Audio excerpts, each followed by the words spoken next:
So in this Keynote tutorial video, I am going to be showing you guys how to edit the text outline style on a Keynote presentation. So once you open up Keynote, go to the top between shape and chart and press on text. Since we are changing the style, why not type in the word style right here? And how about I make the font quite a bit larger so it's easier for you guys to see.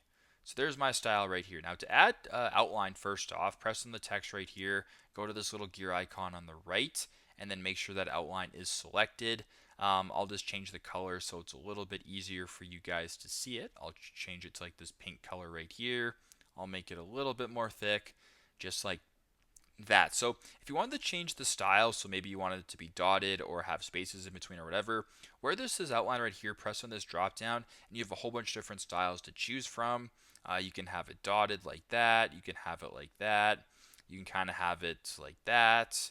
There's a whole bunch of different options. It's completely up to you, whatever you guys want to do. You can play around with it and see what you like best. So super simple, super straightforward, but that is how to edit the outline style on a Keynote presentation to text.